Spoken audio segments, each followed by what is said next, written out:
Before we begin, let me know in the comments where you're watching from and what time it is for you right now. These small declarations, location, hour, anchor us in the illusion of linearity, in the comforting presumption that we are somewhere in time. Yet when we speak of Azathoth, we speak of something that renders such markers meaningless. At the theoretical center of Lovecraft's cosmology, and by implication, the fictional universe he constructed around it, Azathoth is described not as a creator nor a destroyer, but as a blind idiot god whose dreams are reality. And in that description lies something chilling. A god with no will, no awareness, no morality, merely endless unconscious activity. Azathoth is not evil. He is not chaos in the mythological sense. He is what remains when structure decays and purpose dissolves. This investigation unfolds across literary archaeology, historical psychology, and modern scientific unease. We will trace Azathoth's conceptual emergence from Lovecraft's correspondence and fiction, compare him with ancient chaos deities and cosmological centers, and explore how he functions as a metaphor for thermodynamic entropy, epistemic collapse, and the terrifying possibility that awareness itself may be incidental. It is not just myth we examine, it is what myth conceals, that the cosmos may have no witness, no end, and no order. Consider carefully. To listen is to participate. To ask what Azathoth is and why some scientists have invoked him in whispered metaphor is to entertain the thought that there may be something at the center of all things, and that this something may be not meaning, but noise. The earliest conceptual seeds of Azathoth germinated in the early 1920s, a period of profound intellectual upheaval for both the sciences and the humanities. It was during this time, between 1920 and 1922, that H.P. Lovecraft, living in relative obscurity in Providence, began corresponding with peers about what he called the blind idiot god at the center of all infinity. This phrase first appeared in a letter to Reinhard Kleiner in 1922, long before any formal mention of Azathoth appeared in fiction. Lovecraft's private letters from this era, increasingly preoccupied with astronomy and the mechanistic universe, reveal an author who viewed the cosmos as fundamentally indifferent. The First World War had annihilated illusions of progress, and the advent of Einsteinian relativity and quantum uncertainty had shaken classical notions of order. For Lovecraft, who had always seen rationality as fragile scaffolding, these developments confirmed an older intuition that the universe did not merely lack meaning, it lacked awareness. Azathoth was his attempt to personify that absence, to transform nihilism itself into a mythic figure. This god's historical birth cannot be separated from the age that produced it. In 1919, the Mount Wilson Observatory captured unprecedented photographs of nebulae.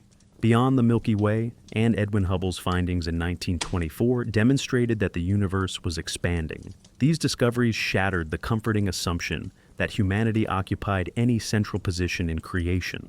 At the same time, Freud's theories of the unconscious were dismantling the illusion of self-mastery, while the industrial age accelerated humanity's dependence on machinery, mechanisms that performed without thought or feeling. Lovecraft's diaries from this period, sparse but revealing, mention the cosmic machine that dreams us and knows us not. It is not coincidence that the phrase anticipates Azathoth's later description as the nuclear chaos at the center of all things. What modern science rendered mathematically, Lovecraft rendered mythically. A universe driven not by intention, but by blind process. Azathoth was the metaphorical core of this revelation, the anti-deity of a post-Copernican age. We must recognize that Lovecraft's intent was neither blasphemy nor despair, but philosophical inquiry expressed through fiction. In contrast to religious cosmologies that position chaos as prelude to creation, Lovecraft inverted the sequence. Chaos is not before order. It is order, misunderstood. The dream of Azathoth does not birth worlds in joy or wrath. It simply is, a ceaseless process of unawareness that nonetheless sustains existence.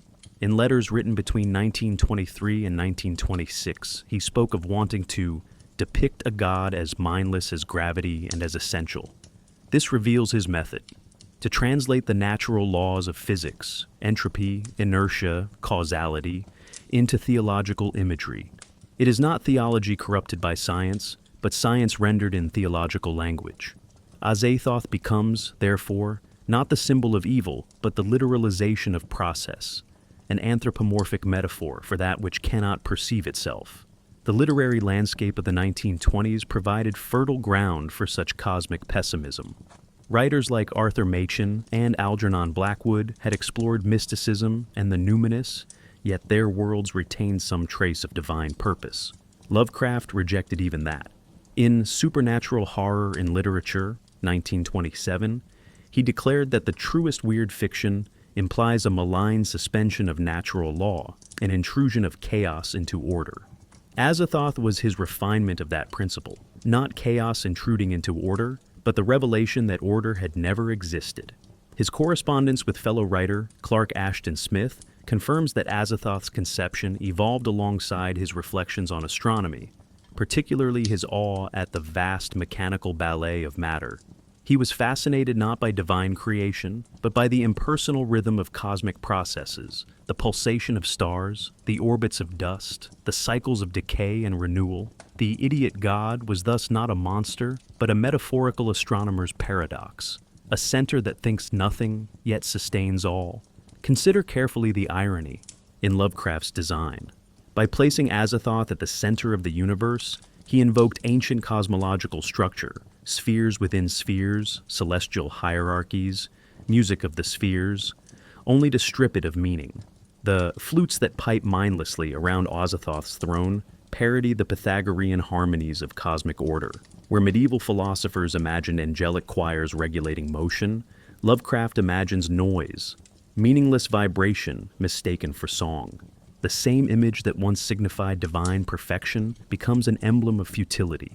It is not music, but mechanical hum, not angels, but the indifferent pulse of thermodynamics. Here, Lovecraft performs a subtle inversion of metaphysical aesthetics, beauty as byproduct of indifference. The universe is not malevolent, merely automatic.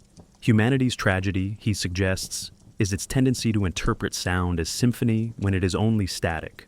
We must pause here to appreciate how profoundly this transformation reframed the horror genre.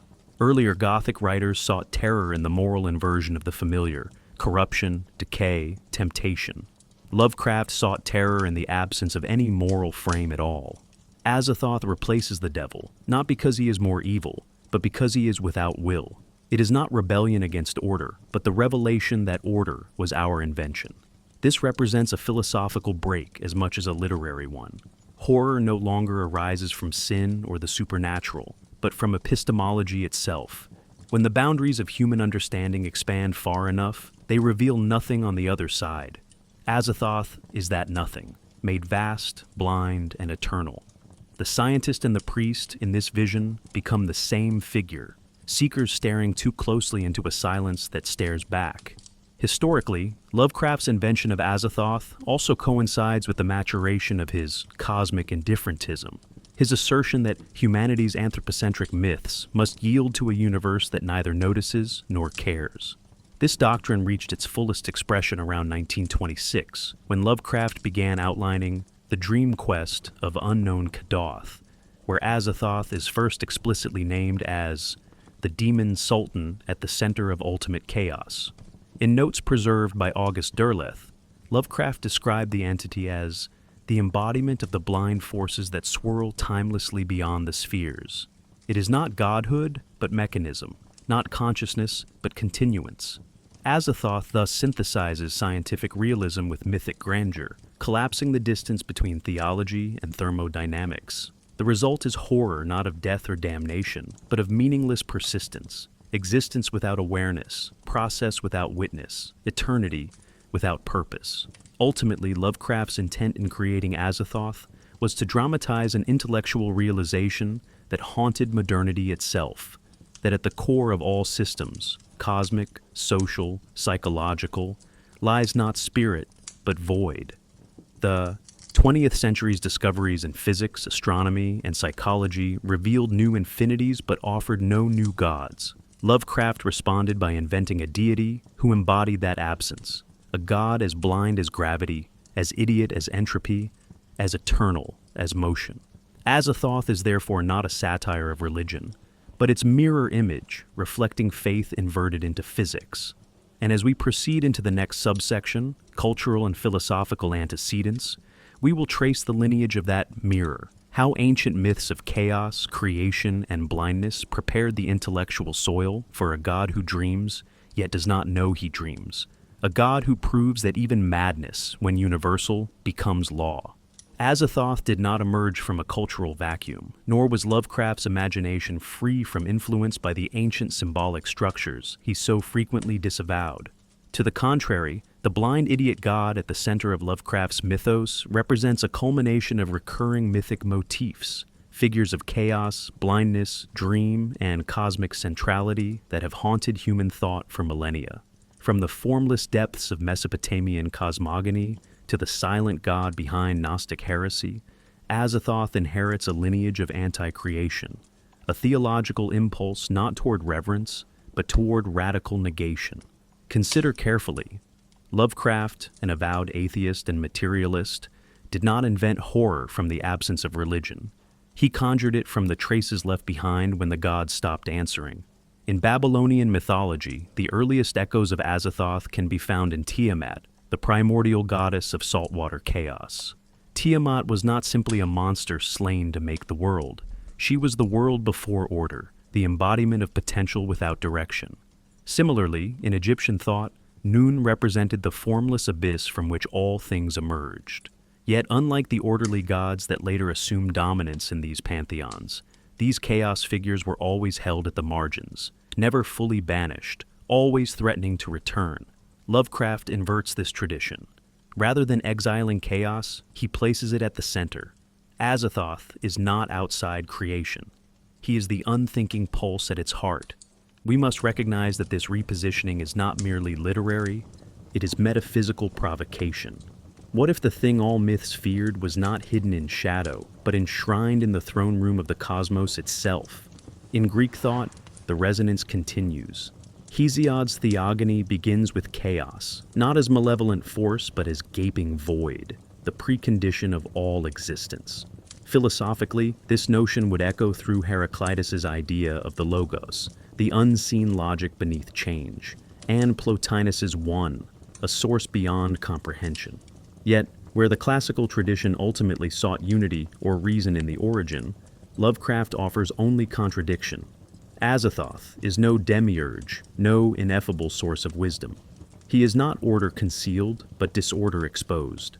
In Gnostic Yahweh's cosmology, particularly in the Scythian texts and Apocryphon of John, we encounter perhaps the clearest antecedent, Yaldabaoth, the blind and ignorant god who believes himself the creator. Yaldabaoth's blindness is not metaphorical. It is ontological ignorance, a being severed from the source, generating worlds through error. Lovecraft's Azathoth mirrors this figure, but with a crucial distinction. He does not claim to be God. He doesn't even know he exists. This is where Lovecraft departs from even the most heretical of the ancients. Azathoth has no self-awareness, no ego, no intention. If Tiamat was chaos conquered and Yaldabaoth was ignorance mistaken for divinity, Azathoth is pure, recursive process, a universe that thinks nothing and dreams everything. This points us toward a distinctly modern framework, mechanistic materialism. The Enlightenment may have dethroned God, but it replaced him with laws, gravitation, motion, entropy. Lovecraft's genius was to imagine these laws as deities in disguise, not deities of hope, but of blind compulsion. In Azathoth, the Enlightenment's triumph becomes its nightmare. A clockwork cosmos with no clockmaker, only the ticking. He is not the order behind appearances, but the noise behind the mask. We must pause here to compare this with theological notions of divine silence, such as in Meister Eckhart's negative theology or Maimonides' assertion that God can only be described by what he is not. In such frameworks, the divine withdraws, becoming more perfect the more unknowable it becomes. Lovecraft's Azathoth embodies a terrifying parody of this idea. He is not unknowable because he is infinite, but because he is absent. There is nothing to know. He is not transcendent, but inert. This distinction collapses mystical awe into horror. If mystical traditions claim that God is the silence at the heart of being, Lovecraft suggests that silence is not sacred. It is indifferent. It is not divine mystery, but meaningless hum, like the droning of flutes that surround Azathoth's court.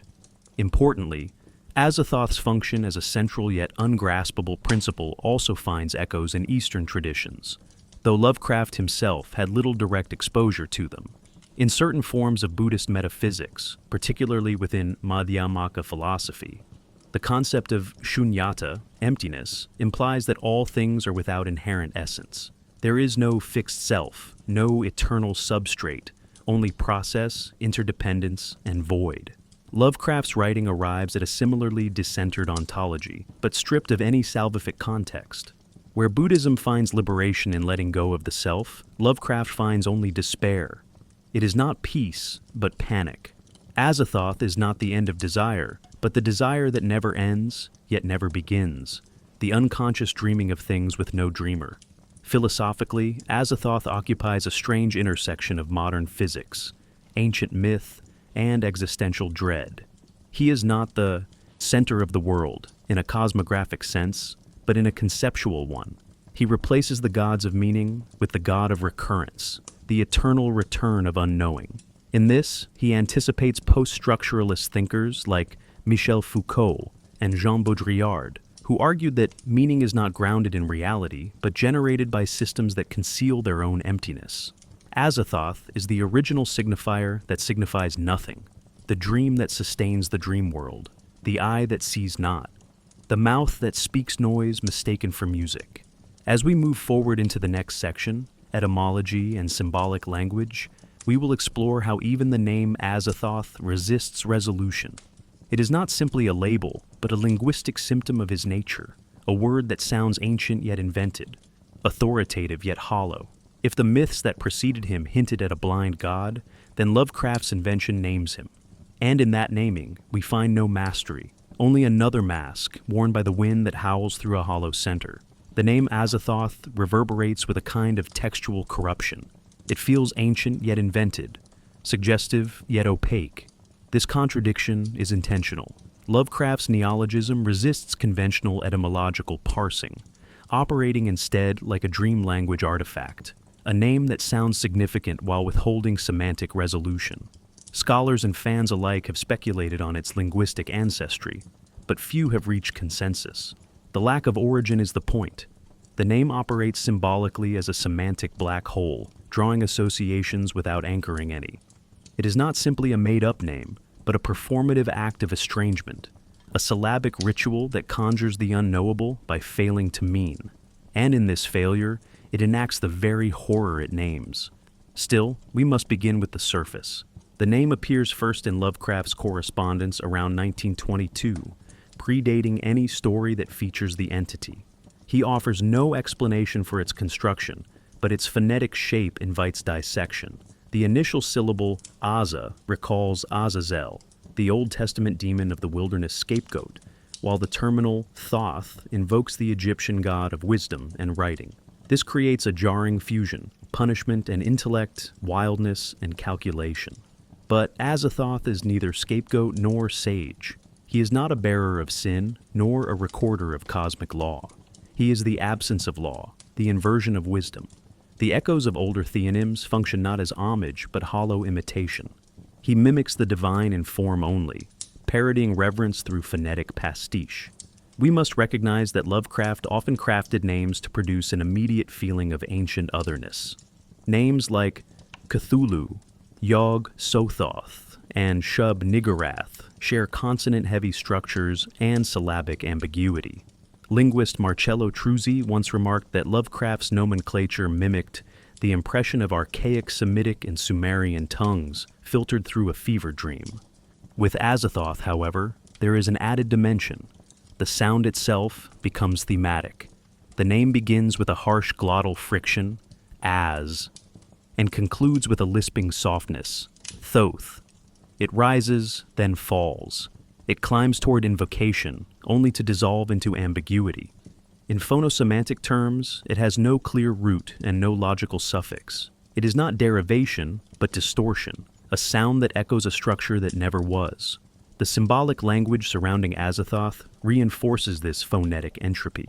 In nearly every textual instance, Lovecraft couples the name with negations: mindless, idiot, blind, nuclear chaos. These are not descriptors of what Azathoth is, but of what he lacks. He is defined by absence. Compare this to traditional deities described by attributes: omnipotent, omniscient, benevolent. Azathoth is the negative mirror, non-willful, non-aware, non-directed. The language denies, retracts, voids. This reveals something profound. Azathoth is not a character to be understood, but a conceptual sinkhole, the god you define by losing definition. He is the limit of language, where grammar collapses into noise. This linguistic strategy aligns with what theorists of horror fiction call semantic destabilization. Literary scholar S.T. Joshi has argued that Lovecraft's use of language in describing his gods is intentionally paradoxical, evoking states that cannot coexist: slobbering intelligences, non-Euclidean geometries, impossible colors. In the case of Azathoth, the paradox is temporal and existential. He is and is not, creates but dreams, exists at the center but knows nothing of his existence. The name Azathoth thus functions as a linguistic particle of uncertainty. It evokes but does not signify. It names but does not identify. It gestures toward meaning only to uncouple meaning from structure. Consider carefully the implications of this anti-language. In most religious traditions, to name the god is to bind the god, to make it speakable and thus controllable. In Jewish mysticism, the unspeakable name of God, the Tetragrammaton, is revered precisely because it resists full articulation. Lovecraft plays a similar game, but in reverse. Azathoth is not forbidden to name because he is holy, but because his name contains nothing.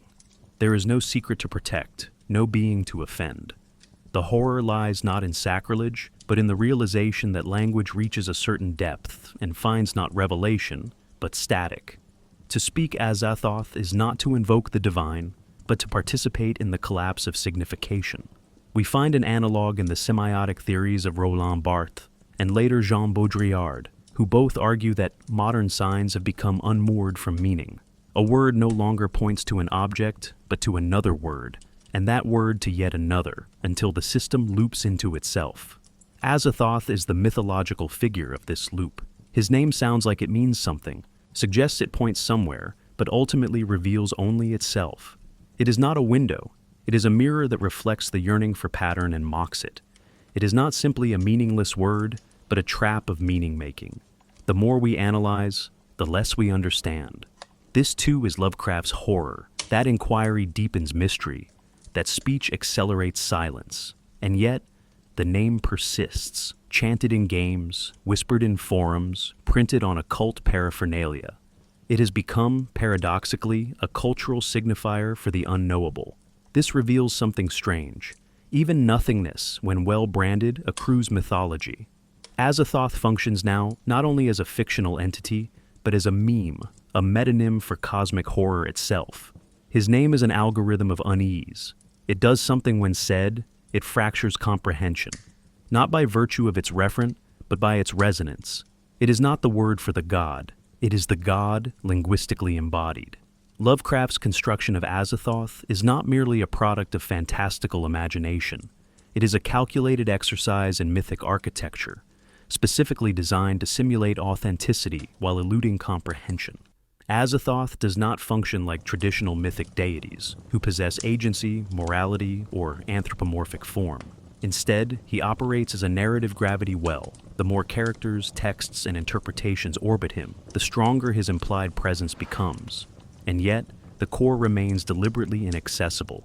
Lovecraft achieved this effect not by elaboration, but through strategic absence. Azathoth is mentioned frequently, but never described in full. His name appears in key texts, but his nature is fragmented across unreliable narrators, dream-fractured visions, and cryptic grimoires. He is a myth built not from exposition, but from deliberate erosion of certainty. In the mythos, Azathoth is most often referenced rather than revealed. For example, in The Dream Quest of Unknown Kadath, 1926-27, Randolph Carter's journey toward ultimate knowledge ends in the chilling suggestion that Azathoth lies at the center of all things, thrashing blindly to the piping of two amorphous idiot flute players. No visual detail, no direct confrontation, only a final implication that behind all dreams lies noise and blindness.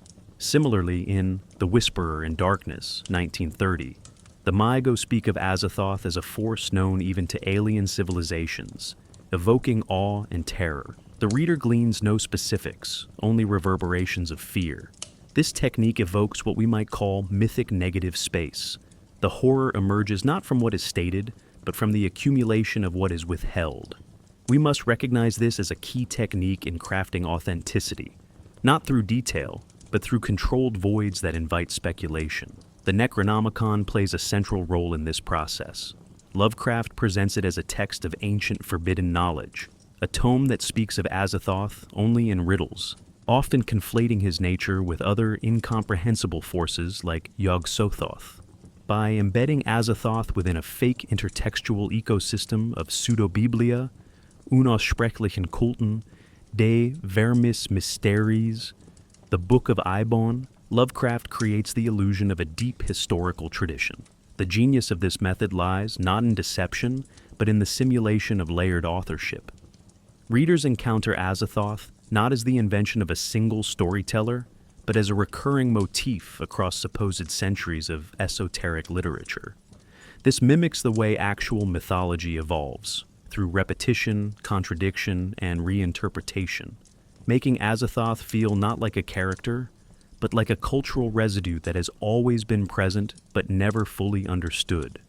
This myth-building is amplified by Lovecraft's careful use of stylistic distance. He employs scholarly tones, mock ethnographic references, and pseudo-historical framing devices.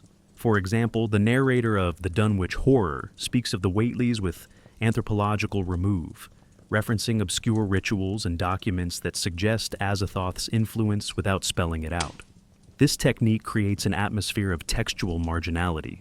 Azathoth is always on the edge of discourse, never at the center, which paradoxically reinforces his centrality.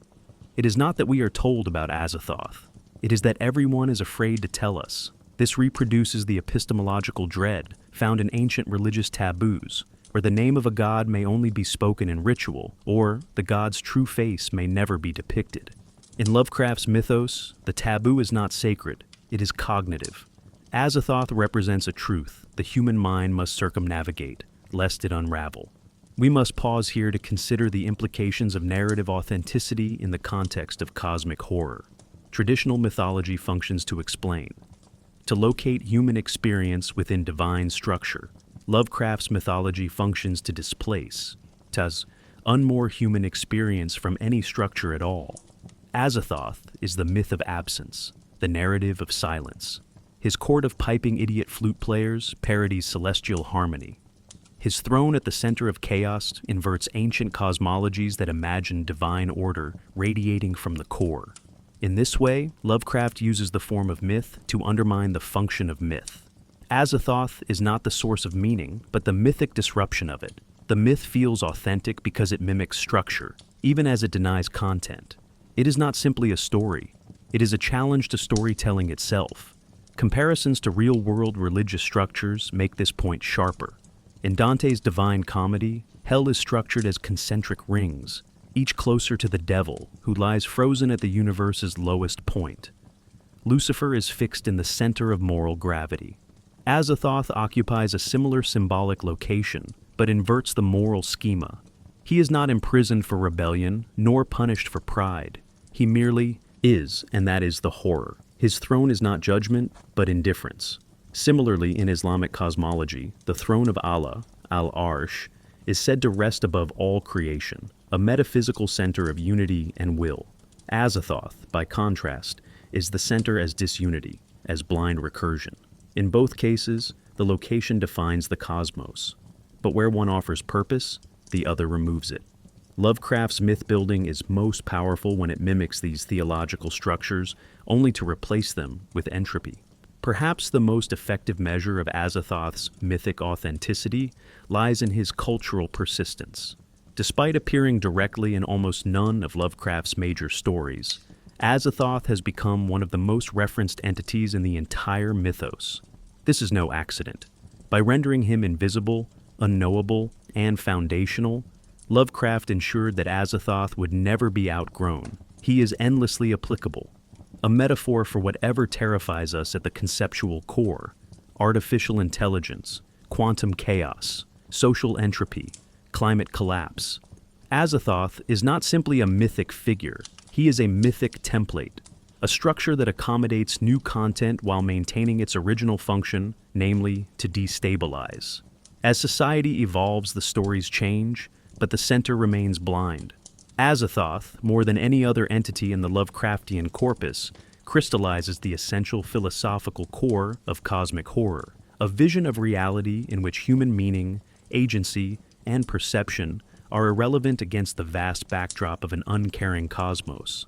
This subsection investigates three interlocking concepts: cosmic insignificance, entropic decay, and dream-generated unreality, which together constitute the metaphysical scaffold upon which Azathoth resides.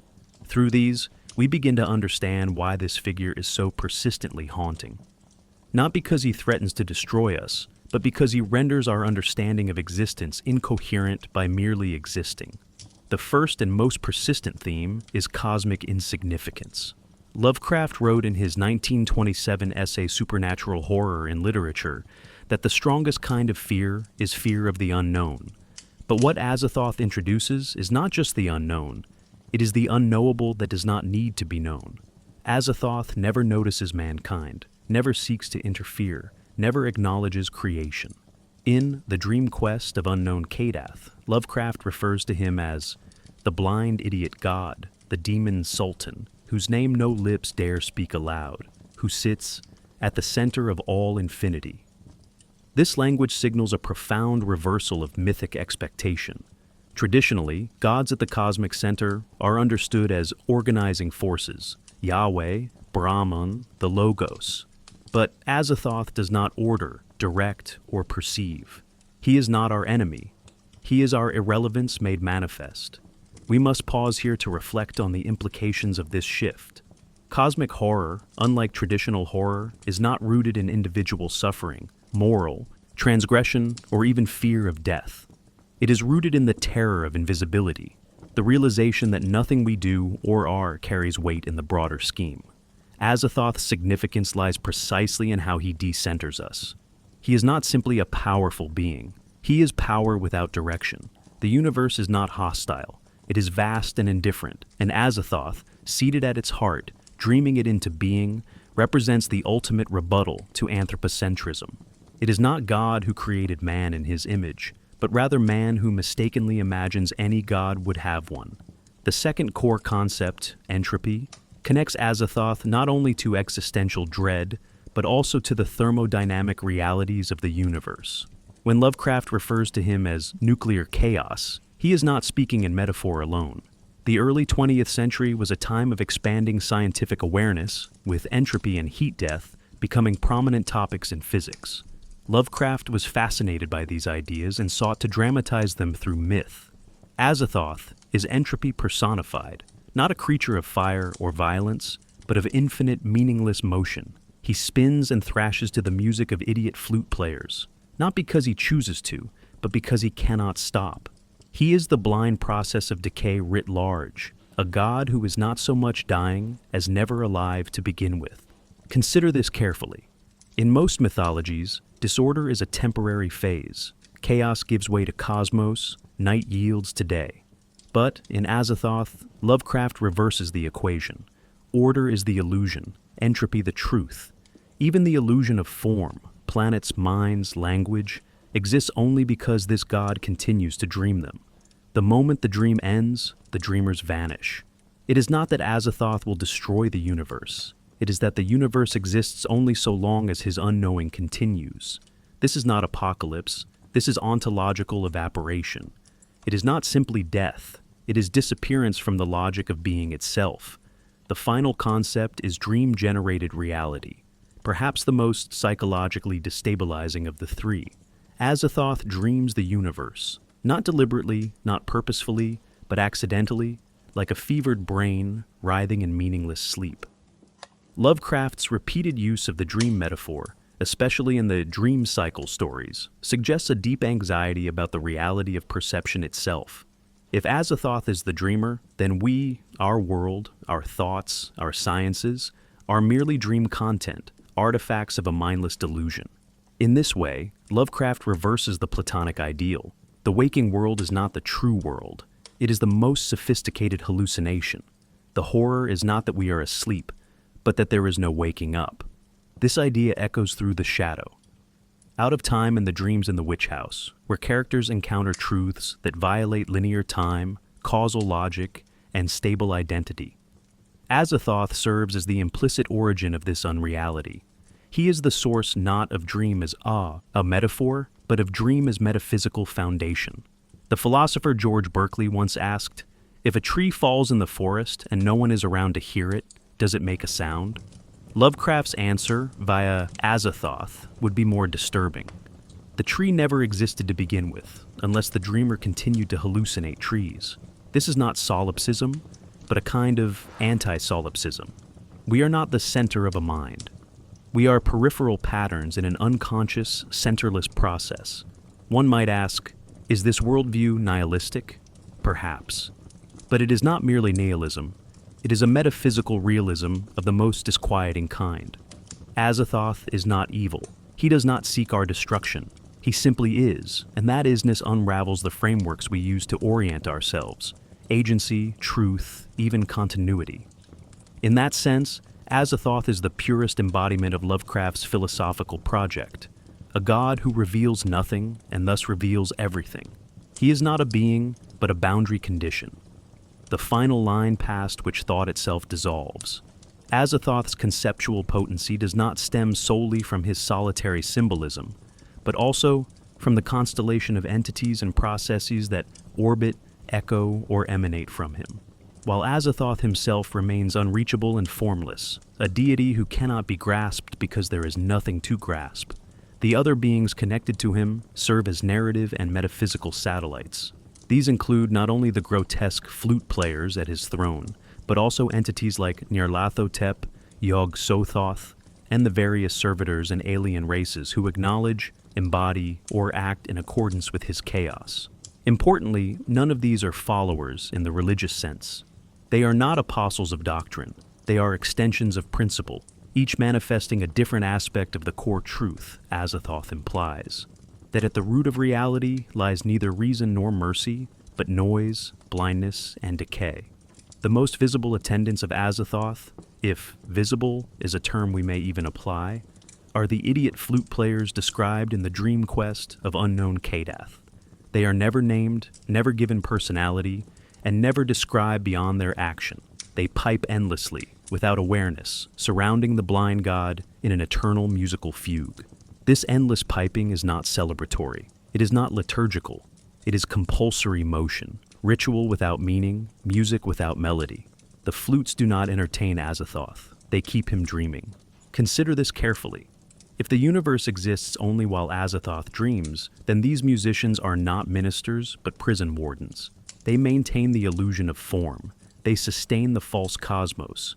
They prevent awakening, not out of loyalty, but because awakening would be annihilation. This introduces a disturbing ambiguity. Are these entities autonomous? Do they play because they must, or because they do not know how to stop? Lovecraft deliberately avoids explaining their nature. This is a form of what literary theorist Tzvetan Todorov calls the fantastic hesitation, the deliberate suspension of explanation that preserves horror. These beings are not servants, yet they serve. They are not conscious, yet they perform. They are not demons or angels, but something far more unsettling, functions disguised as figures. They represent pure process. And in that way, they echo Azathoth's fundamental ontology, not characters, but conditions, not agents, but symptoms. Perhaps the most pivotal of these orbiting entities is Nyarlathotep, the crawling chaos. Unlike Azathoth, Nyarlathotep is active, cunning, and often anthropomorphic. He appears in multiple stories, assumes varied disguises, speaks, plots, and interacts with human characters. Yet, despite this theatricality, he is not an independent figure. He is, according to The Dream Quest and other texts, a messenger of Azathoth. He speaks for the blind god who cannot speak.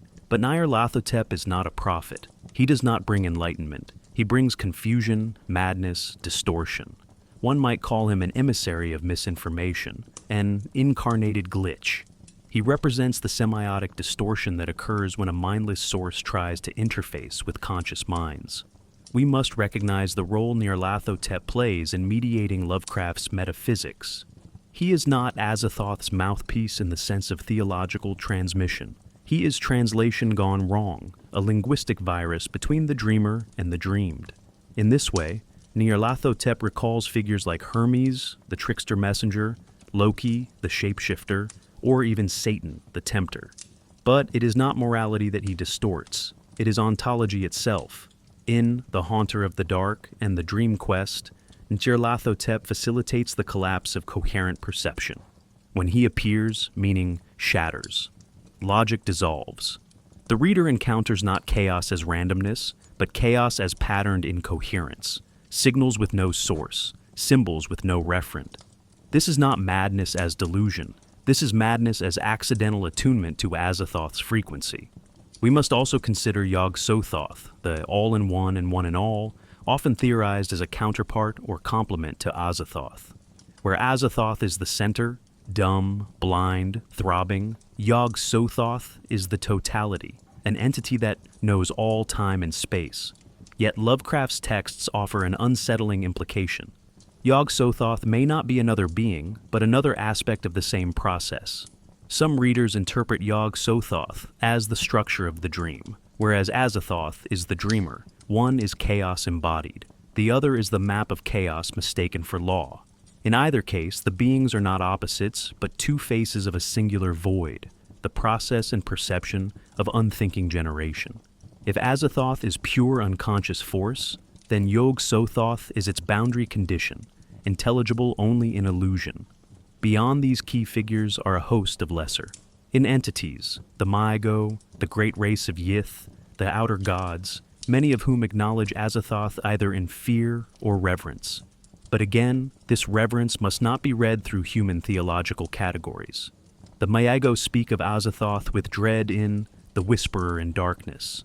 But their horror is not of punishment or damnation. It is the horror of contact with that which cannot be integrated into knowledge. These beings, advanced, multidimensional, temporally disjointed, fear Azathoth not because he threatens their existence, but because he renders existence meaningless. He cannot be known, bargained with, or understood. He is not higher than them. He is prior. And in that primal priority, he ungrounds all being. What does this network of figures tell us? That Lovecraft constructed a cosmology without coherence. There is no pantheon. There is no order. The court of Azathoth is not a structured hierarchy, but a peripheral field of irrationality. Each entity affirms the same principle in a different mode, that meaning, structure, and identity are local phenomena, temporary illusions within the dream. And just as planets revolve around a gravitational singularity, these beings revolve around Azathoth, not because they choose to, but because there is nothing else to orbit.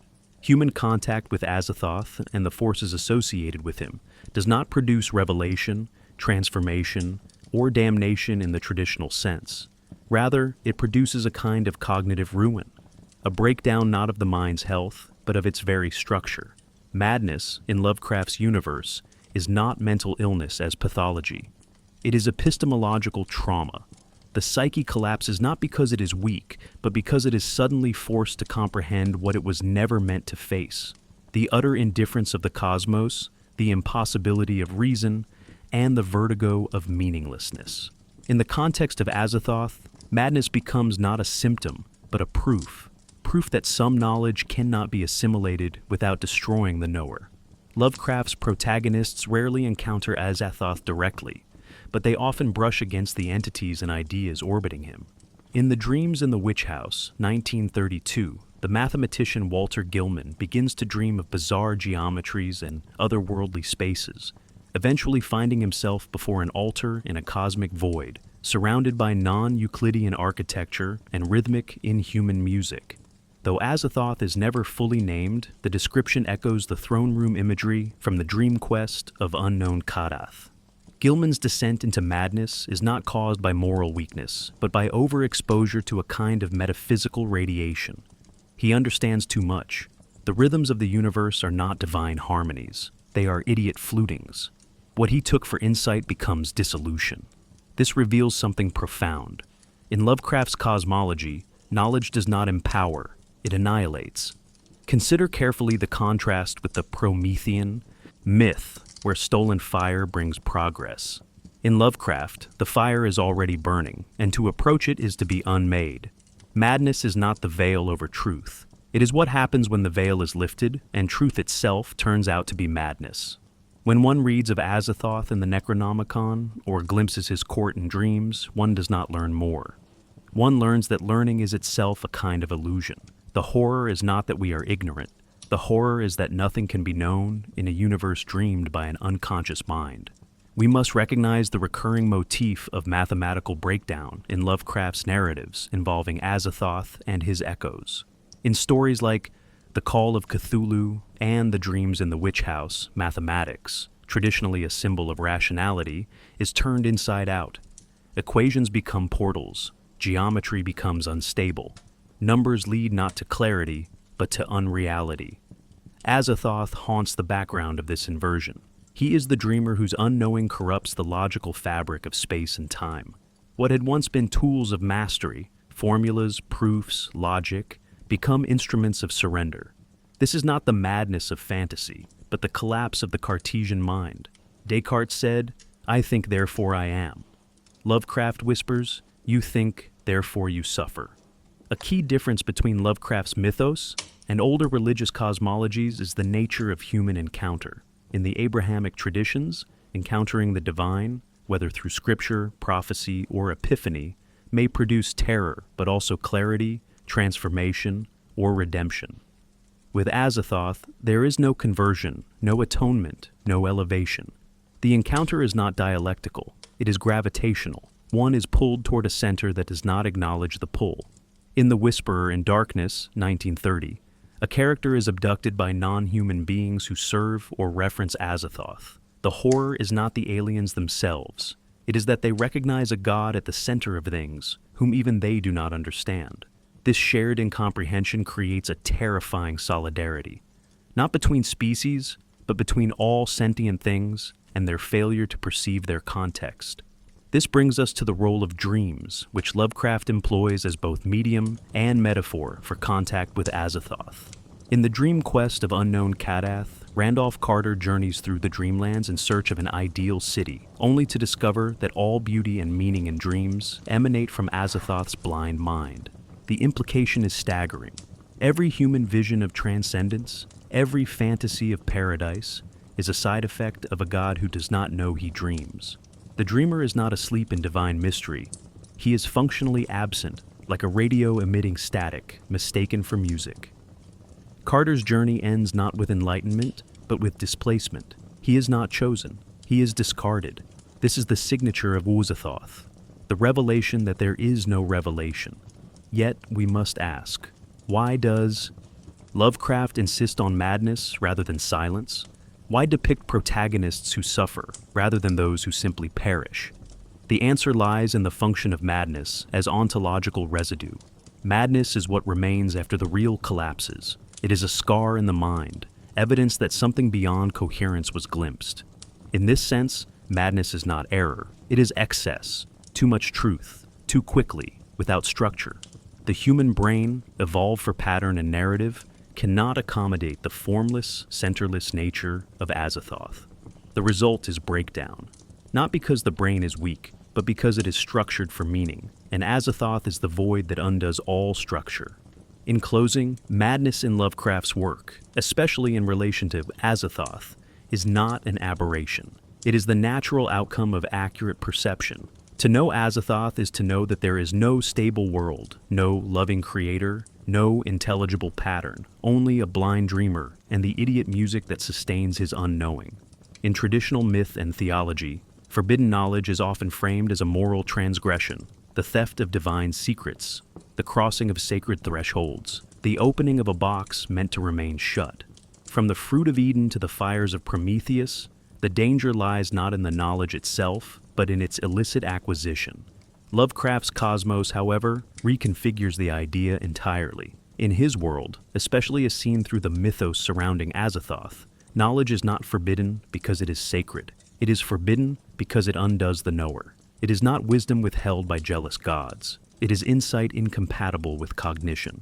The closer one gets to the truth of Azathoth, the more reality begins to disintegrate from within. The forbidden, here, is not knowledge concealed, but knowledge that reveals there is nothing to know. This theme is exemplified most powerfully through the figure of the Necronomicon, that apocryphal grimoire penned by the mad Arab Abdul al-Hazred. The book is not a codex of spells in the traditional sense. It is a literary black hole, a text that points obsessively toward Azathoth, describing his court, his nature, and his relationship to the dream state that underpins the universe. In several stories, readers of the Necronomicon experience not magical transformation, but psychological erosion. They do not learn how to change the world. They learn that the world is already a dream, one that persists only so long as Azathoth continues to mindlessly dream it. The result is not enchantment, but epistemic trauma, a kind of philosophical vertigo in which all systems of meaning collapse. We must pause here and consider the difference between information and epistemology. Information is data, names, rituals, coordinates. But epistemology is the theory of knowledge itself, what it means to know, how truth is structured, what counts as evidence. Azathoth is the point at which epistemology fails. One cannot reason about Azathoth because reasoning presumes coherence. One cannot interpret signs pointing to him because interpretation assumes a shared logic. The knowledge surrounding Azathoth is structurally corrosive. To study him is to enact a paradox. The more one knows, the more one understands that knowledge itself is a hallucination, a survival mechanism in a dream that should not exist. This becomes clearest when Lovecraft invokes the sciences, particularly mathematics, astronomy, and quantum theory, as entry points into the forbidden. In The Dreams in the Witch House, it is through hyperdimensional math that Gilman finds his way to the court of Azathoth. In The Whisperer in Darkness, it is radio waves and spectral analysis that betray the presence of entities aligned with the outer gods. In The Call of Cthulhu, it is archaeology and linguistics that unearth terrible truths. These disciplines, which modernity treats as the foundation of reliable truth, become Lovecraft's instruments of epistemic inversion. What should clarify instead reveals the void. What should map the real exposes the unreal. The result is not enlightenment, but the terrifying realization that rationality is bounded, and Azathoth sits just beyond its edge. Consider carefully what this means. The pursuit of knowledge becomes self-undermining. It is not that the secrets of Azathoth are dangerous like a weapon is dangerous. It is that knowledge about Azathoth is structurally antithetical to knowing itself. It turns the mind against its own architecture. It destroys the scaffolding of inquiry, categories like time, space, identity, and cause. This is what we mean by epistemic collapse. It is not the loss of facts. It is the unraveling of the idea that facts have meaning. It is not simply confusion. It is the dawning terror that confusion may be the final truth. This motif is echoed in Lovecraft's narrative form. His stories often begin with scholarly curiosity, letters, investigations, ancient texts, and end with madness or suicide. Importantly, this descent is not due to supernatural coercion, but due to the structure of the knowledge itself. In The Shadow. Out of time, a professor investigates a temporal anomaly and discovers that he has been mentally displaced across aeons. In The Dunwich Horror, forbidden rituals and genealogies lead to a revelation of cosmic ancestry. But in each case, the revelation is not redemptive. It is disqualifying. The characters learn that their place in the universe is not central, not secure, and not even real in the sense they previously understood. The forbidden knowledge is not power. It is the disintegration of all frames of reference. We see a chilling analogy to this in post-structuralist philosophy, particularly in the works of Michel Foucault and Jacques Derrida, who argue that the foundations of knowledge, language, discourse, institutional authority, are historically contingent and fundamentally unstable. Lovecraft anticipates this by dramatizing the collapse of systems from the inside. Azathoth is the symbolic terminus of all discourse, the god for whom no language suffices, No category holds, no sentence completes. To name Azathoth is to engage in anti-semantics, a ritual in which the act of naming dissolves the referent. We do not draw closer, we fall away. This is why Azathoth's mythos resists final interpretation. The Necronomicon cannot be decoded. The dreams cannot be fully narrated. The music of the flute players cannot be notated.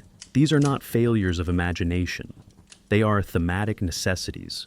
The horror of Azathoth is not what we learn, but that we are able to learn only so much before learning becomes unlearning. He is not the god of chaos in the mythological sense, but the god of cognitive reversal, the blind dreamer who reminds us that perception is always a step removed from what is, and perhaps what is does not exist at all.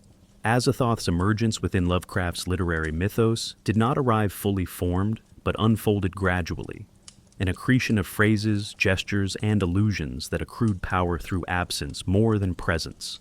Unlike the more corporeal horrors of earlier Gothic tradition, ghosts, vampires, or monsters, Azathoth first appears not in a tale of terror, but as a name in correspondence and drafts, his identity drifting through multiple stories like a toxic vapor. The strength of Azathoth as a mythic figure lies not in direct description, but in his ability to warp every text in which he is mentioned.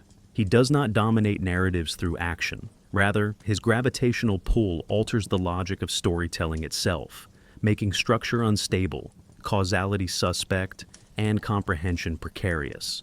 He is the god who haunts the margins, never center stage, always center cosmos. The earliest recorded mention of Azathoth occurs not in a published work, but in Lovecraft's personal letter to Frank Belknap Long, dated June 1922, wherein he notes, "I have in mind a new tale to be called Azathoth." The name came to him in a dream, fitting for a figure later designated as the dreamer at the center of all things. The tale, however, was never written. Only a fragment survives, when age fell upon the world and wonder went out of the minds of men. This single paragraph offers no plot, no characters, only a melancholic invocation of forgotten wonder. Yet it reveals something crucial. Azathoth is not merely a cosmic horror, but a symbol of unremembered meaning. He is the name we once feared, now reduced to syllables that echo in the ruins of reason.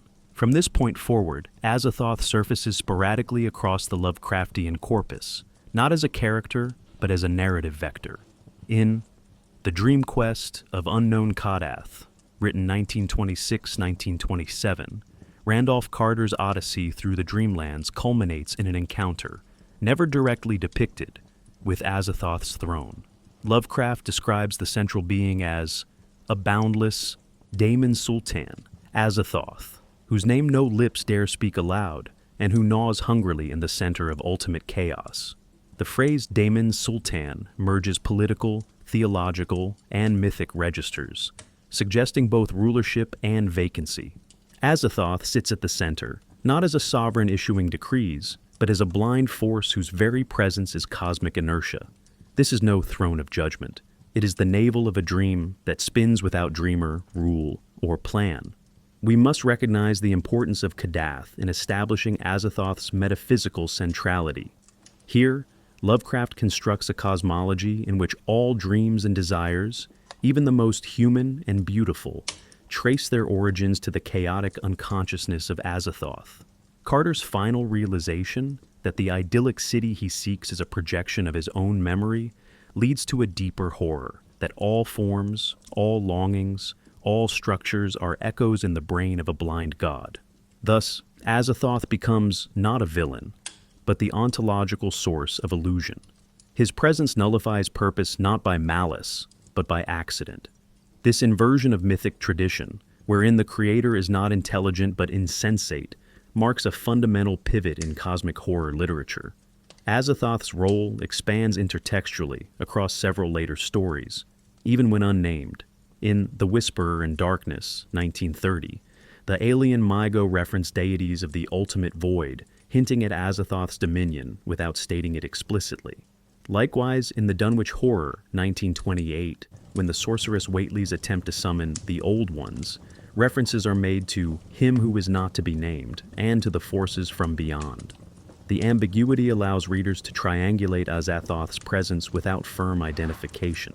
He becomes the absent referent, a god whose influence spreads through half-sentences and fearful silence. This method of indirect invocation gives the mythos its distinctive non-totalizing quality. Stories that imply more than they reveal, and that refuse to collapse into coherent cosmology. Lovecraft himself understood the value of withholding. In his letters, he insisted that horror loses power through overdescription. This philosophy manifests in how Azathoth is deployed. Always peripheral, always hinted. Compare this to Cthulhu, who is described, measured, and even confronted, however briefly. Azathoth, by contrast, is unlocatable in narrative space. His name may appear in grimoires, dreams, or whispered cultic rites, but he remains unapproachable. This absence becomes presence. His power is measured by the way characters distort, unravel, or self-destruct when drawing near. Lovecraft's narrative strategy thus reproduces the very effect Azathoth embodies. Epistemic collapse, semantic drift, the dissolution of reference. We must also consider how Azathoth's mythology entangles with that of Yog-Sothoth and Nyarlathotep, two figures who appear more frequently but are no less mysterious. In many stories, Yog-Sothoth is associated with total knowledge and interdimensional omnipresence, while Nyarlathotep operates as a manipulative emissary within human reality. Yet both are linked to Azathoth, Yog-Sothoth described as his twin or co-eternal, and Nyarlathotep as his soul and messenger. This trinity, creator, knower, communicator, mimics religious models such as the Christian Trinity or the Hindu Trimurti, but with a profound inversion. Instead of unity, we find dispersal. Instead of meaning, recursive hallucination. Azathoth is not the Godhead, but the hole in the center of Godhead. And the stories across Lovecraft's oeuvre that reference him always carry this structural emptiness. Finally, we must note that Azathoth's function in Lovecraft's literary system is not merely thematic, it is meta-literary. He serves as the symbol of the text's own failure to contain its subject. Each story that gestures toward him collapses into dream, madness, or textual rupture. The tale ends, the narrator flees, the language dissolves. Azathoth is both a mythic figure and a commentary on the act of myth-making.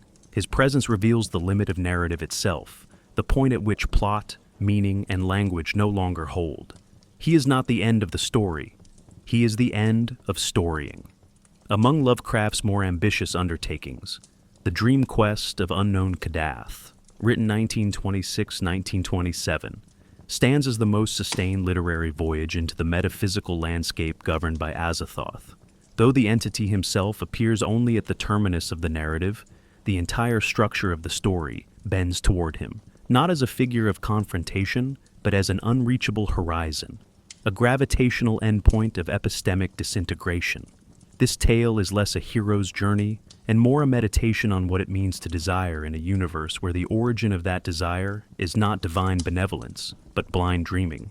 As such, Kadath offers the clearest narrative expression of Azathoth's paradoxical role: cosmic center without consciousness, creator without intent, monarch without message. The plot follows Randolph Carter, Lovecraft's recurrent stand-in for the curious seeker, on his quest through the dreamlands to discover the source of a sublime city he has seen in dreams. Early in the narrative, the city is described in terms of nostalgic beauty, a kind of spiritual longing, but as Carter ventures deeper into the dreamlands, encountering ghouls, moon beasts, and elder gods, his journey transforms. It is no longer about finding a place. It is about reckoning with the source of longing itself. This transition is crucial. The city is not real. It is a projection, an echo of Carter's childhood memory of Boston. The truth, revealed only at the story's end, is that all dreams, even the beautiful ones, are products of the blind idiot god Azathoth, whose unconscious sleep creates and sustains the dream world. We must pause here and reflect on this inversion. In most mythological quests, the protagonist moves from illusion to truth, from shadow to substance. But in Kadath, truth is the illusion itself. Azathoth is not hidden behind reality. He is the engine of unreality. When Carter finally reaches the court of the gods and demands to see the city of his dreams, he learns that the gods have fled the earth, worshipping instead from afar, lost in their own dreams at the court of Azathoth. The story describes him thus: the monstrous nuclear chaos beyond angled space which blasphemes and bubbles at the center of all infinity, where Nyarlathotep, the crawling chaos, spreads a protective cloud about the sleeping figure. This is not a revelation. It is a metaphysical betrayal. The gods do not rule, they hide. And Carter's desire was not implanted by the divine, but echoed through the membranes of Azathoth's mindless sleep. Narratively, this function serves to dismantle both teleology and epistemology. Carter's journey does not end in comprehension. It ends in retreat. He escapes, not triumphant, but aware that the entire framework of dreaming and desiring is rigged. There is no goal. There is only motion within the dream. The plot collapses into the realization that plot itself is a dream mechanism. In this sense, Azathoth is not a character in the story, but the condition of its telling. His presence explains why geography is surreal, why time is fluid, why desire is circular. Azathoth was not just part of the dreamlands. He is their unconscious logic. We must recognize the role of Nyarlathotep in mediating this collapse. He appears throughout Kadath not simply as antagonist, but as the narrativizing force that keeps Carter moving while subtly disorienting him. Nyarlathotep lies, redirects, and obscures, but always in the service of preserving the dream's integrity. He prevents Carter from reaching Azathoth directly, for such contact would unravel not just the dream world, but Carter's mind. This interplay is not just mythic, it is psychological. Nyarlathotep represents the ego's defense mechanism, the part of the mind that filters unbearable truths. Azathoth, by contrast, is the id in its most horrific form: pure drive, unmediated, chaotic, and meaningless. Thematically, Kadath replays the structure of ancient religious texts, but with perverse alterations. Carter is a Moses who reaches the mountain, only to find that the God he seeks has no mind, no message, no covenant. He is a Dante who traverses realms of the unconscious, only to discover that at the center of all things, there is no Lucifer, no divine judge, only infinite flailing, accompanied by flute music. This inversion is not parody, it is ontological critique. Lovecraft's genius in Kadath lies in replacing the spiritual center of Western metaphysics with a God who cannot see, speak, or care. Consider this carefully. Carter's awakening at the story's end is not a return to truth, but a fallback into structured illusion. He awakens in his Boston home, safe, yet changed. He now knows that all form and desire in the universe are echoes in a God's blind brain. He does not celebrate. He does not rejoice. He resumes.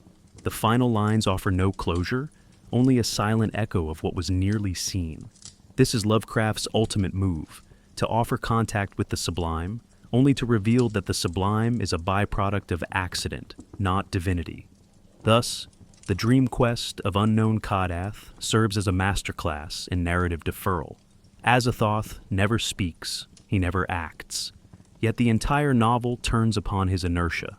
Every monster Carter meets, every god he questions, every city he glimpses, all are expressions of the cosmic dream. The deeper Carter moves, the more he loses authorial control, and the more the story exposes its own structure as a dream designed to keep Azathoth asleep. This is not a plot. It is a ritual of containment. If the dream quest of unknown Kadath dramatizes Azathoth as the distant gravitational center of a metaphysical dreamscape, then The Dreams in the Witch House, written 1932, published 1933, brings the horror closer. Into the walls, into the angles, into the very logic of space and thought. Here, the emphasis shifts from mythological journey to cognitive intrusion. Azathoth does not appear as a name worshipped in temples or summoned by sorcerers. He appears through fractures in geometry, through mathematical theorems that behave like incantations, and through the growing suspicion that all human knowledge, when pushed to its limits, collapses into the gibbering music of the blind idiot god. What makes this story so compelling is that its protagonist is not a cultist or dreamer, but a rational scientist, a man who believes in the order of numbers, and who finds instead a corridor leading to the court of madness. The protagonist, Walter Gilman, is a mathematics student at Miskatonic University who takes lodging in a room previously inhabited by the legendary witch Keziah Mason. Gilman is investigating non-Euclidean geometry and multidimensional space, topics Lovecraft associated with real-world developments in relativity and quantum physics during the early 20th century. Importantly, these are not Gothic tropes imported for flavor. They represent Lovecraft's effort to root the horror in the epistemological anxieties of modern science. As Gilman's dreams intensify, he finds himself drifting through impossible spaces, angled voids, corridors without orientation, and chambers where the laws of physics stutter and fold. The text tells us that certain angled planes behaved as if they were gateways to other dimensions, and that in these spaces he hears the thin, monotonous piping of an unseen flute. That phrase, unseen flute, is the closest this story comes to naming Azathoth directly. But for the trained reader of Lovecraft's mythos, the meaning is unmistakable. This is the music of the blind idiot god, the endless, senseless harmonics that sustain the illusion of space-time. Gilman's discovery is not merely one of forbidden knowledge. It is a confrontation with the acoustic texture of epistemic collapse. That sound, the idiot flute, is not decoration. It is evidence that Gilman has left the domain of reason and crossed into a realm not governed by laws, but by accidental continuity. Here, music is not beauty. It is recursion. It is not structure. It is looping noise with no origin or end. What makes the dreams in the witch house so unsettling is its refusal to stage a dramatic unveiling. There is no confrontation with Azathoth, no moment of demonic clarity. Instead, there is a gradual substitution of reality, as Gilman's dreams and waking life become indistinguishable. Keziah Mason and her familiar Brown Jenkin, a grotesque rat-like entity with a human face, begin to appear more tangibly, guiding Gilman through rituals and initiating him, against his will, into a mathematical sacrificial cosmology. His sanity erodes not because of what he sees, but because of what he cannot disprove. There are no mirrors to shatter the illusion. There is only deepening participation in a logic that renders all previous logic irrelevant. We must recognize the role of mathematics as ritual in this story. Lovecraft is not merely using numbers as decoration. He is staging a collision between the Enlightenment ideal of rationality and the ancient mode of incantation. Gilman's equations do not lead to technological breakthroughs. They open doors. They function like sigils, glyphs that blur the line between symbol and force. This is a key moment in Lovecraft's horror. The scientific becomes the esoteric. Knowledge, pursued earnestly and empirically, leads not to light, but to Azathoth. Not because the math is wrong, but because math is indifferent to meaning. The human mind imposes purpose upon its symbols. The universe, meanwhile, merely spins. Gilman's ultimate fate underscores this transition from inquiry to ritual participation. In his final dream visions, he is taken to a place beyond time, space, and geometry, where the laws of physics unravel. He is forced to participate in a dark ritual involving the sacrifice of an infant, a grotesque inversion of the birth-death cycle. The implication is clear. The further one pursues understanding, the more one becomes complicit in cosmic horror. Knowledge is not neutral. It is a vector toward Azathoth's court, and participation becomes inevitable. The sacrifice does not merely fulfill a rite. It fulfills a geometrical condition, a violent equation that sustains the dream. Scholars have noted that this story uniquely blends scientific modernity with occult regression. Gilman is a symbol of the 20th century intellectual.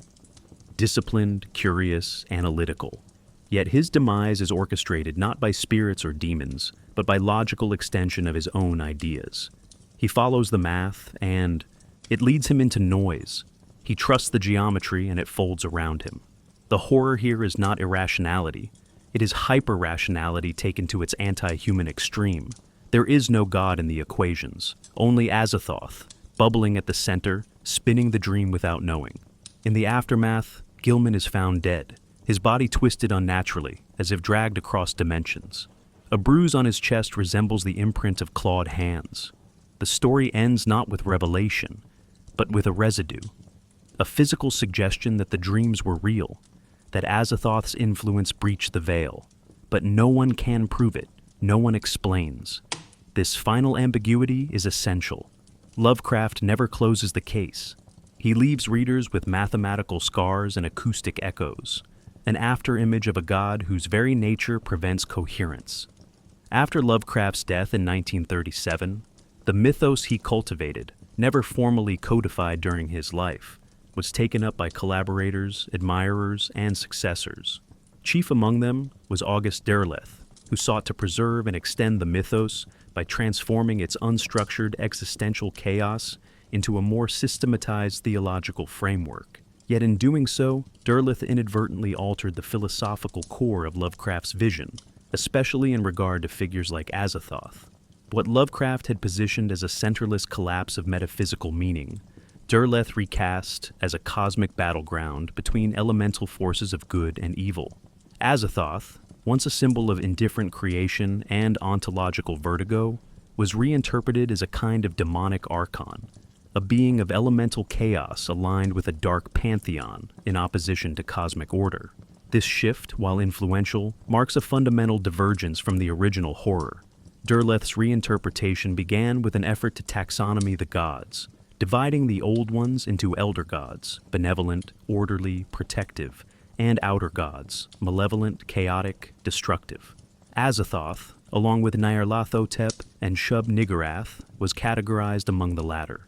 In this schema, Azathoth becomes a recognizable antagonist, part of a dualistic cosmology more akin to Christian angelology than Lovecraft's original nihilism. Consider this carefully. Derleth's mythos is not an extension of Lovecraft's epistemic terror. It is an imposition of narrative order on cosmic disintegration, where Lovecraft gave us a blind idiot god whose dreaming makes reality possible. Derleth gives us a force of elemental destruction, fire or chaos, that must be resisted or contained. It is not simply a reinterpretation, it is a theological inversion. We must pause here to examine what is lost and gained in this transformation. Lovecraft's Azathoth is frightening because he is incompatible with meaning. He cannot be placated, understood, or categorized. He is not evil because he harms, but because he renders harm and healing equally irrelevant. Derleth's Azathoth, by contrast, can be fought. He becomes a cosmic adversary, similar to Milton's Satan or Tolkien's Morgoth, figures that can be located within a moral structure. This shift is narratively satisfying, but philosophically reductive. The horror becomes externalized. Azathoth is no longer the condition of reality, but a threat to reality. The focus turns from epistemic collapse to metaphysical war, a framework more familiar to readers, but one that blunts Lovecraft's radical, uncaring cosmos. That said, Derleth's version allowed for easier narrative expansion. His systematic taxonomy enabled other writers to contribute new stories, rituals, and mythic lineages. In texts like The Lurker at the Threshold, 1945, ghost written for Lovecraft, Azathoth is mentioned as a source of malign cosmic influence, a sleeping titan whose awakening would spell doom for humanity. Derleth's emphasis on containment, with arcane orders and ancient rituals designed to keep Azathoth slumbering, gave later writers a model for plotting, but at the cost of mystery and metaphysical ambiguity. Azathoth became knowable, nameable, part of a cosmological grid, but this knowability is precisely what Lovecraft resisted. Not all successors followed Derleth's model. Writers such as Thomas Ligotti, Laird Barron, and Ramsey Campbell returned to the original Lovecraftian uncertainty, portraying cosmic entities as sources of existential dread rather than moral evil. Ligotti, in particular, echoes Lovecraft's Azathoth, not through direct reference, but through philosophical atmosphere. In stories like The Last Feast of Harlequin and The Shadow at the Bottom of the World, Ligotti's cosmos is governed by perpetual malfunction, by puppets dancing without a puppeteer, by forms animated not by intent, but by accidental repetition. This is Azathoth not as mythic god, but as cosmic condition, the blind dance of matter, the idiot music of pointless persistence. Ligotti's work does not expand the mythos so much as re-inhabit its original epistemological void. Contemporary gaming and film media have also reimagined Azathoth, sometimes reverting to Lovecraftian ambiguity, sometimes not. In Chaosium's Call of Cthulhu role-playing game, beginning in the 1980s, Azathoth is included as a deity whose awakening is a campaign-ending event. Yet even here, mythological precision gives way to metaphor. The game does not describe Azathoth in detail, emphasizing instead the impossibility of interaction. The Arkham Horror board games, 2005 present, depict Azathoth as the most difficult ancient one to defeat. His awakening results in instant loss. These mechanical representations, while gamified, preserve a crucial aspect of the myth. There is no surviving Azathoth's attention. He is not the final boss, he is the final silence. Other interpretations, however, slide into theological domestication. Certain internet adaptations and fan fictions render Azathoth into a god-king of chaos realms, a dark, fantasy villain leading armies of nightmare. This aestheticization, though often compelling in visual media, departs from Lovecraft's original abstraction. Azathoth is not a personage. He is not a warlord or emperor. He is the principle that no story ultimately resolves, the god that cannot be defeated because he was never competing.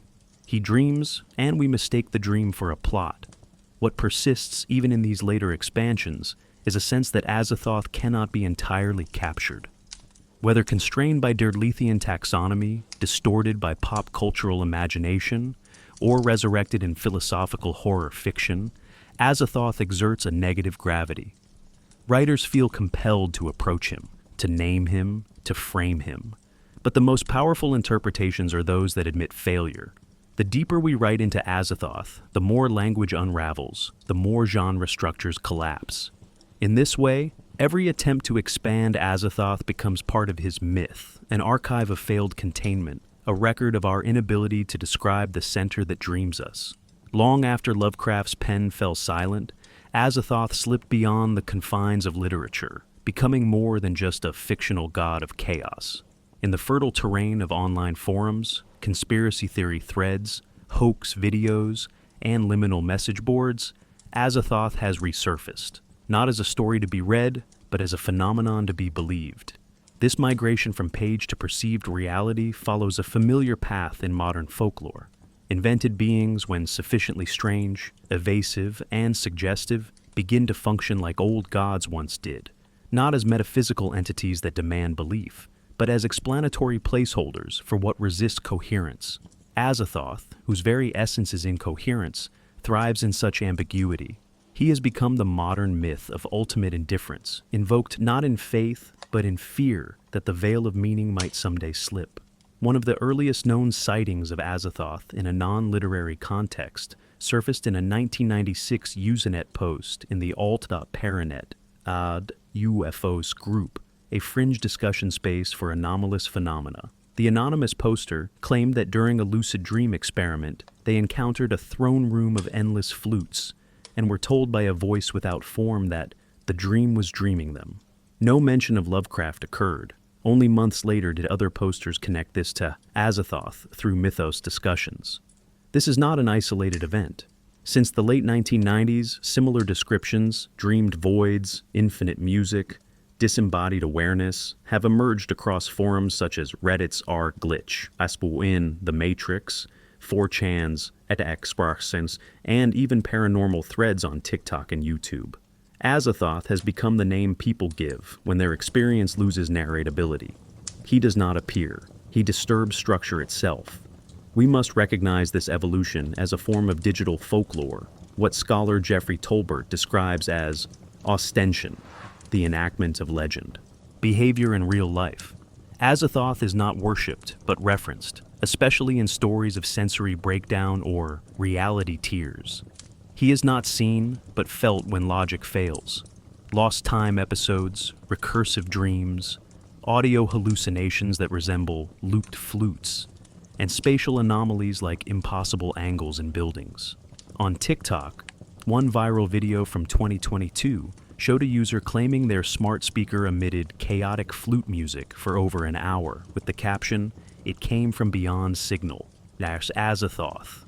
The comments predictably debated whether it was a prank, a Lovecraft nod, or a psychotic break. But the invocation of Azathoth was telling. He has become the cultural name for noise without signal, data without meaning. This recontextualization aligns with how older societies attributed madness or cosmic dread to spirits, demons, or gods whose presence was not visual but structural. Consider the 17th century concept of the noonday demon, a presence sensed during heat and silence, blamed for despair. Azathoth functions similarly, but for the postmodern sensorium.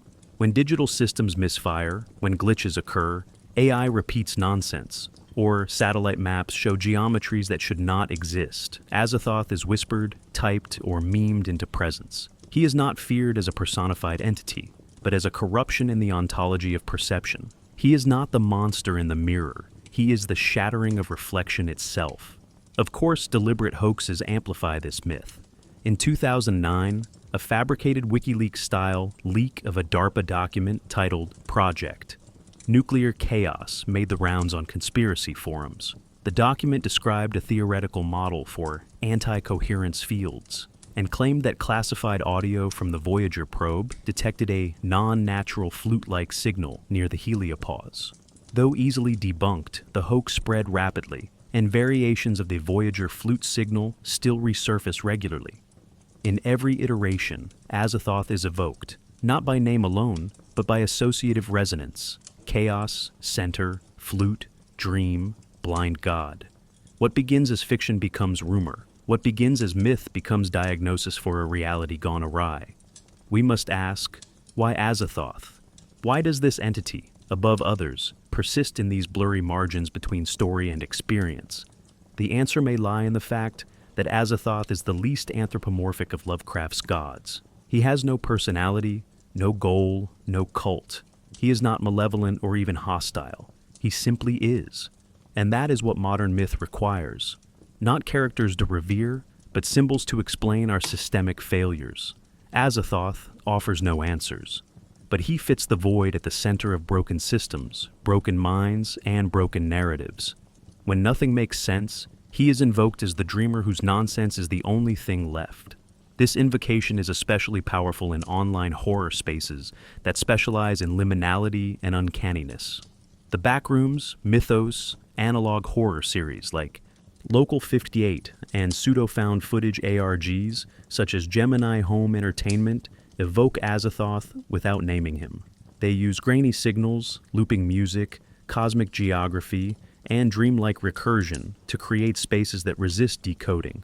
Azathoth is the unspoken god of these stories, the background hum, the dissonance that destabilizes genre. He is not a jump scare. He is the slow realization that you are not awake, and never were.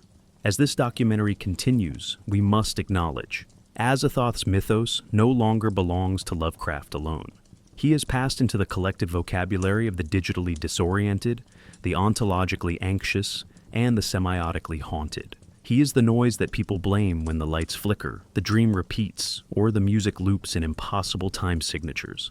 Whether seen as a prank, a hoax, a meme, or a metaphysical placeholder, Azathoth endures because he never offered anything to begin with. Only the flute, the void, and the unbearable suspicion that the real is an accidental harmony in a sleeping god's head. To adapt Azathoth into visual or auditory media is to confront a paradox. How does one portray a presence defined by its unportrayability? Azathoth is not a figure of action or dialogue. He is not an antagonist with motive or form. He is, instead, the conceptual limit of coherence, the center of all things, whose only trait is that it dreams blindly, accompanied by idiot flutes. And yet, this very vagueness has made him a magnet for artists, game designers, filmmakers, and musicians. Creators compelled to render the unrenderable. In doing so, they walk a thin line between aestheticization and abstraction, between horror and parody, between myth and metaphor. Some fail by making Azathoth too concrete. Others succeed precisely by gesturing toward him without trying to capture him at all. One of the earliest and most enduring domains of Azathoth's media life is tabletop gaming, particularly in Chaosium's Call of Cthulhu, 1981 present. Here, Azathoth is introduced as one of the great old ones, whose awakening brings instant annihilation. Unlike other beings in the bestiary, Azathoth cannot be fought, reasoned with, or investigated deeply. The game emphasizes that even naming Azathoth can drive investigators mad. In mechanical terms, his presence functions not as a boss to defeat, but as a fail state, the logical endpoint of a doomed campaign. This is a clever compromise. Azathoth is not depicted so much as implied by design. He exists in the margins of the rulebook, the nuclear chaos at the end of failed knowledge. He cannot be stopped, only delayed. In digital games, his presence is more visualized, but not necessarily clarified. In the Arkham Horror and Eldritch Horror board game series by Fantasy Flight Games, Azathoth is the most dangerous of the Ancient Ones. His awakening ends the game immediately. No scenario is provided for his form, only that the players lose not because of what Azathoth does, but because of what he is. The implication is that his awakening undoes game mechanics themselves, a meta-textual gesture that mimics his effect in Lovecraft's fiction. Similarly, in the survival game The Secret World, Funcom 2012, Azathoth is referenced through symbols, sigils, and apocalyptic fragments. He is not seen, but felt as the background logic of corruption. He becomes a god of the digital unconscious, the glitch that cannot be patched. Film, however, struggles more with this challenge. Lovecraft's stories in general have proven difficult to adapt due to their introspective tone, indirect action, and structural ambiguity. Azathoth, in particular, rarely appears on screen. He is mentioned in passing in Lovecraftian homages, such as John Carpenter's In the Mouth of Madness, 1994, where the horror lies not in a monster, but in the collapse of narrative and identity. Some interpret the chaotic god in Alex Garland's Annihilation, 2018, with its mutating biology and shimmering geometry, as an echo of Azathoth's unknowable influence. Yet, wisely, the film never names him. Instead, it presents a non-anthropomorphic force that alters logic, mirroring Azathoth's influence without reducing him to a monster. Here, refusal to depict becomes a faithful adaptation. Other media take a more experimental approach. In ambient and dark drone music, Azathoth is a frequent muse. Consider the work of Lustmord, whose album Heresy, 1990, builds soundscapes that resemble the piping chaos described in Lovecraft's texts. There are no lyrics, only dissonant frequencies, distorted harmonics, and undulating drones that evoke a non-Euclidean architecture of sound. Similarly, Nox Arcana's album Necronomicon, 2004, includes a track titled Azathoth, in which low chants, industrial noise, and abstract flutes create a sonic space that feels less like music and more like an anti-hymn. A ritual not of worship, but of conceptual surrender. These compositions understand what some visual adaptations miss. Azathoth is not an image. He is a frequency of collapse. In interactive digital art, creators have also embraced Azathoth's incomputability. Projects like The Drowned God, 1996, and more recently Animeapolis, 2023, invoke liminal spaces, vast empty corridors, unpopulated realms, and audio glitches, as ways of representing a presence that cannot be directly engaged. Azathoth becomes the god of uncanny architecture, the force that makes spaces recursive, logic non-linear, and outcomes indeterminate. These works channel Azathoth not through narrative, but through interface. The player is not told Azathoth exists. Rather, they begin to suspect that reality itself has been compromised, that the system they are navigating no longer obeys internal rules. We must pause here and ask, what does it mean that Azathoth works best when absent? It is not merely that he is difficult to show. It is that his function is to undo the possibility of showing it all. He resists representation because representation presumes form, coherence, relation. Azathoth offers none. When media tries to depict him too directly, via monstrous tentacles, chaotic light, or a humanoid mass, the result is often underwhelming. He becomes just another monster, robbed of the metaphysical terror that made him significant. But when media suggests him obliquely, through sound, through system failure, through narrative recursion, the result is more faithful and far more disturbing. Consider carefully. Azathoth in media is not successful when he is center stage. He is successful when he is the background logic that destabilizes the stage altogether. He does not break the fourth wall. He erases the need for a wall. Whether through ambient sound design, glitching game mechanics, or films that collapse into incoherence, Azathoth's true domain is the subliminal architecture of breakdown. He is not the final boss, but the realization that bosses, endings, and goals are illusions, flute songs in the dream of a blind god. Outside the confines of fiction and formal media, Azathoth has begun to operate less as a character and more as a cultural metaphor, an intellectual and aesthetic node in a growing network of subcultural and academic appropriations. He is invoked in contexts ranging from ironic internet forums to serious philosophical essays, not because he is believed in, but because he names a condition. Azathoth represents that which resists structure, reason, and teleology. He is not merely Lovecraft's blind idiot god, but has become a shared symbol for what post-structuralists, absurdists, and digital subcultures alike experience as the collapse of coherent systems in the 21st century. This shift, from mythic being to philosophical condition, marks one of the most compelling afterlives of Lovecraft's creation.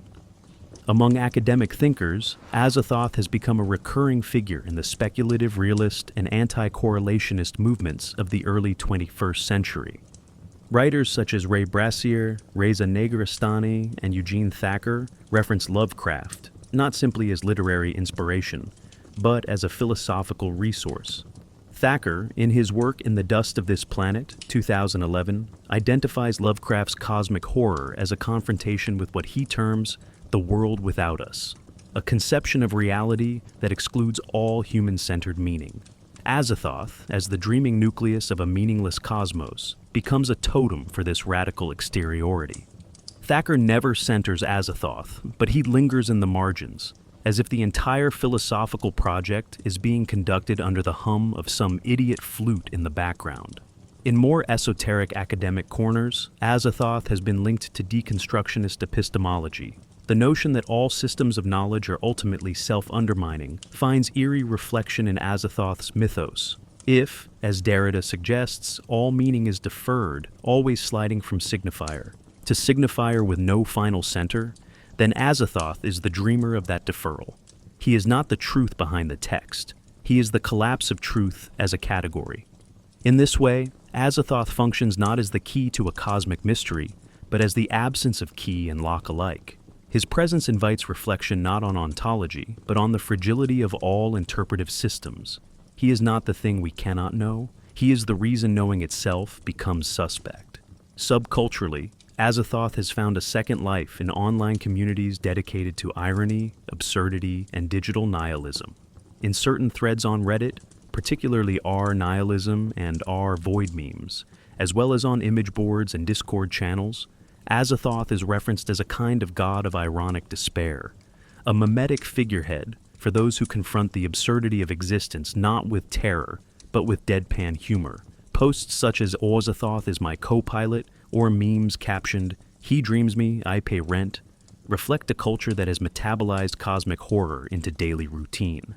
It is not that these users believe in Azathoth, but rather that he describes something emotionally real, the sense that life is dictated by forces neither intelligent nor malevolent, but simply indifferent and recursive. This form of engagement may seem unserious, but it reflects a deeper shift in cultural affect. Azathoth is no longer a figure of overwhelming horror. He has become the mascot of existential fatigue. In a world saturated with information, governed by opaque algorithms, and haunted by ecological and political precarity, Azathoth's formless dreaming maps onto the experience of trying to find meaning in noise. He is not the terrifying alien. He is the symbol of systems that outscale understanding, climate models too large to influence, financial markets too complex to decode, technologies evolving beyond regulation. The flutes at the center become notification chimes, CPU fans, feedback loops. The absurd is no longer theatrical, it is ambient. Artists within avant-garde and post-internet movements have similarly adopted Azathoth's conceptual resonance. Some treat him as a design principle, favoring generative chaos, procedural breakdowns, and anti-structure in visual work. Others invoke him more directly, such as in the Glitch Art Collective, A0T's 2021 digital installation, Subharmonic Core, where viewers navigate a non-Euclidean web space while distorted flute tones loop endlessly. The site warns, proceeding erodes coherence. Though Lovecraft is never named, the reference is unmistakable. The art does not depict Azathoth. It enacts his logic, inducing disorientation, recursive pathways, and semantic unraveling. In this context, Azathoth is not a subject. He is a verb. We must recognize what is occurring here. Azathoth is no longer only the center of a mythos. He is being used to re-narrate the human condition. In contrast to figures of traditional horror, vampires, demons, ghosts, Azathoth's appeal lies in his lack of intent. He cannot be defeated because he is not antagonistic. He is not evil, but evidence that evil too may be a human projection. As the world becomes harder to map, harder to fix, harder to mean, Azathoth offers a strangely comforting horror. Not that we are doomed by design, but that there is no design at all. This appropriation has not gone unchallenged. Some scholars argue that such uses risk diminishing Azathoth's original horror, transforming him into a meme, a reference point devoid of the metaphysical dread he once embodied. But others argue that this is precisely his power, that every attempt to explain him becomes part of his mythos, part of the dream he continues to dream. To speak of him academically, ironically, or aesthetically is to affirm what Lovecraft always suspected, that language itself breaks down at the edges, that myth leaks into method, and that some names endure not because they reveal truth, but because they refract its impossibility. To speak of Azathoth is to walk into a paradox. One cannot meaningfully describe that which signifies the collapse of meaning. Yet it is precisely this paradox that has allowed Azathoth to endure, not as a character in stories, but as a conceptual rupture that outlives its origin. He is not the most visible figure in Lovecraft's pantheon, nor the most narratively active, but he is the most philosophically corrosive, and therefore the most enduring. Unlike Cthulhu, who may rise or fall, or Nyarlathotep, who acts and schemes, Azathoth represents something far more fundamental and inescapable. The idea that the universe is not just uncaring, but unmindful, dreaming, not witnessing. And this, more than any monster or cult or artifact, is what haunts the human psyche in the quiet hours of intellectual honesty. Azathoth endures because he functions as a symbol of disintegration, not only of material forms, but of psychological and epistemological structures. When the Enlightenment dream of a rational cosmos begins to fray, when language fails, systems loop, and logic begins to contradict itself, Azathoth waits in the gaps, not as a solution, but as a condition. In moments of extreme trauma, isolation, or ontological vertigo, the mind does not conjure a devil. It conjures noise. It hears the flutes.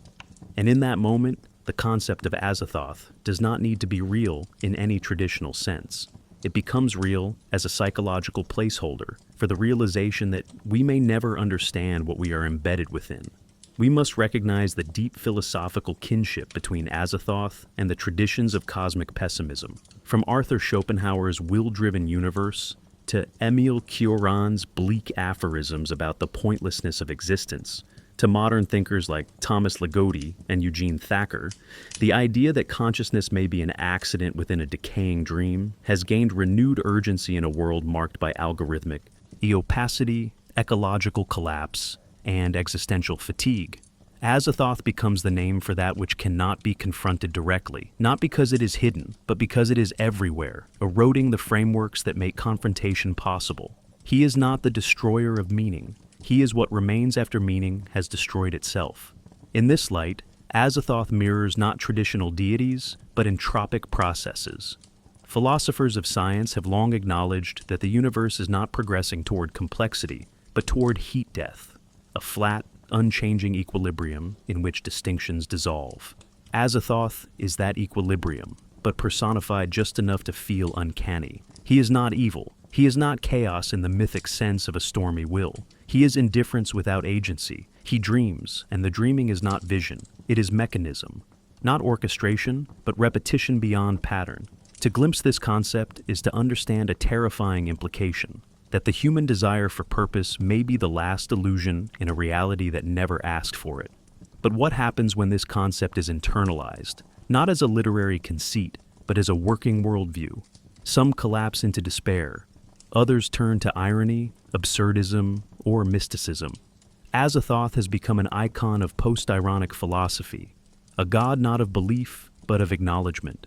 Those who worship Azathoth online, typically with layers of sarcasm, meme culture, or aesthetic detachment, are rarely suggesting ritual practice. What they are signaling is something more intimate and unresolvable, a confrontation with meaninglessness that persists even after its recognition. Azathoth, in this sense, is not a god of apocalypse. He is a god of continuation without purpose. The blind idiot god does not end the world. He sustains it in sleep, making mockery of all our striving. This, then, is the final psychological implication, that perhaps what terrifies us most is not death, but survival under Azathoth's conditions. To live in a universe whose central force is unconscious dreaming is to admit that all narratives are local illusions, temporary fictions we apply to an unpatterned substrate. The mind, wired to find structure, cannot abide. That structure itself may be a dream within a dream, without author or aim. And yet, even as we try to think beyond the dream, we remain within it. We build philosophies that are still sentences. We seek symbols that are still signifiers. And Azathoth waits, not outside of thought, but at its recursive center, where the need to make sense is itself the most elaborate delusion of all. We must pause here and resist the temptation to conclude. Azathoth does not provide closure. He does not offer an end. He is the end of ends, the background hum of a cosmos that does not know we are here. And in this way, he marks something profound and humbling. Not simply the loss of narrative, but the understanding that narrative was always our creation, imposed on a system that pulses, eye without rhythm, bleeds without wound, and dreams without dreamer. As we close this investigation, we leave with no certainty, no final revelation. Only the echo of flute song and empty air, the sense that at the center of all inquiry, of all myth, of all philosophy, there may be only dreaming, only spinning, only sleep. Azathoth remains, not as a god to be feared, but as a concept we cannot unknow. He is the nightmare at the center of everything, not because he threatens us, but because he contains us, and because he doesn't know that he does. And perhaps that is the most terrifying implication of all.